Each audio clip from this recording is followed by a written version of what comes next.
Well, it's an event that dates back to the 1800s. For more than 150 years and counting, people from around the world travel to Maryland for the Preakness Stakes, and the second jewel of the Triple Crown is here to stay.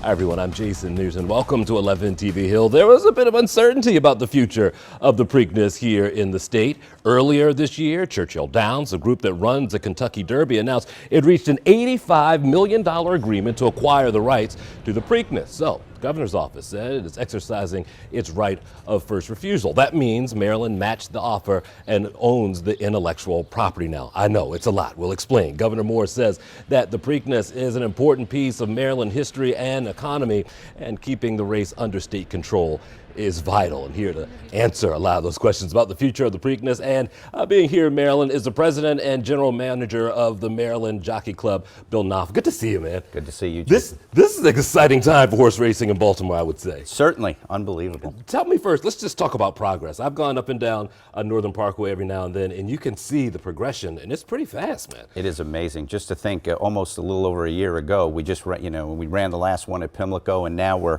the barns are built, everything's torn down, and they're getting ready to build the building. So tell me about where we need to be by the time the next Preakness comes around. I know that there's going to be some temporary spaces. Yes, correct. Yeah. So for 27, all of the equine components will be completed. So the barns, the walking ring, the new tunnel, which everybody's going to be excited about for sure. Just the clubhouse will not be finished. So we'll add in all the temporary construction for that. And the plan and the hope is to have year-round racing there, which I think people have never seen at Pimlico They before. have never seen that. We're excited to activate that site all year round, 365. Tell me about the Preakness itself. I think a lot of people have concerns because we've seen the #1 horse decide, maybe I'll wait till Belmont. Is the idea of possibly moving the date a possibility, or is it just something we float time and again? Yeah. So we're certainly considering everything. We're in the middle of those negotiations now, and we're going to make the best decision for the race and the people of Maryland and the industry. And so I think we're going to get to that shortly, and maybe the next month. So we should have an answer. Is there? I know for bettors, and I don't know if you can say it, but is there an ounce of disappointment sometimes when you're waiting for the winner of the Derby to make it to Baltimore? Sure. And that announcement is made in advance? Sure. Yeah. I mean, you always want the Derby winner, right? I think this year we supplemented that with a tremendous 14-horse race. Sure. And I think that was unbelievable because 14 had never really filled the starting gate in a long, long time. So, it adds something else to the race, but you always do want the Derby winner for sure. I joked around a little bit about the confusion of going to the Kentucky Derby, owning the rights, then the state owning the rights. Could you spell that out for folks for me, please? Yeah, I think most people, and when I came to Maryland, I was actually a little surprised myself. I didn't realize that the Preakness rights always stayed with the previous racetrack, not the state. And so the Stronach Group had owned those rights, and they were going to sell them to Churchill Downs, but the state had the first right of refusal in any sale of the Preakness. And Governor Moore exercised that right, which we're ecstatic about. We think it was the right thing financially. It was better financially for the Jockey Club, and then we feed into the community and the racing industry, so it is a positive for everybody. Sure. We talked about some of the positives when it comes to the future of horse racing. Belmont has done a heck of a job with construction there. We talked about even overseas that horse racing is alive. Do you feel the vitality of horse racing in the U.S. still? I think that the horse racing in Maryland is just on the cusp of making that turn. It has such an unbelievable history, and I think it's fluctuated through the years.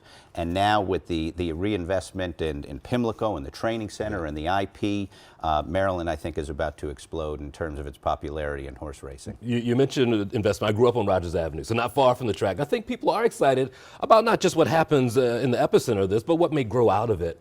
Tell me about the plan for folks who live in that Park Heights area. Yeah, I mean, so the way that the Jockey Club was set up is a portion of our profits go into the Park Heights community, and we have folks in Park Heights on our board, and we're going to work very closely with them, and we're invested.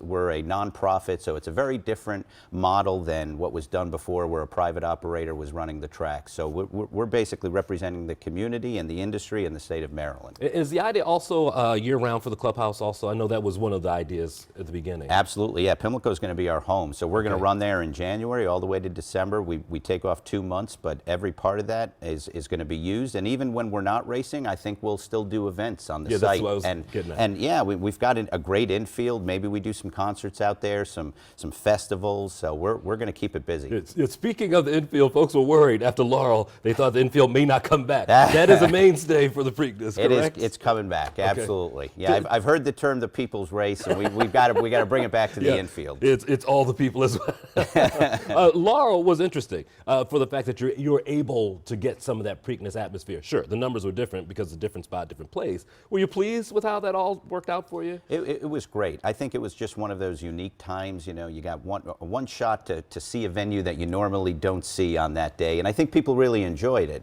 Obviously, as you said, it was much smaller, but it showed well on television, and the building handled it very well. And so, yeah, it was a fun experiment. Yeah. I think everybody's kind of ready to come back to Pimlico now. Right. So the plan, we're going to be at Pimlico next Preakness, and we'll see you there, correct? Absolutely. Excellent. Bill, good to see you. Thank you for having me. Thanks for coming by.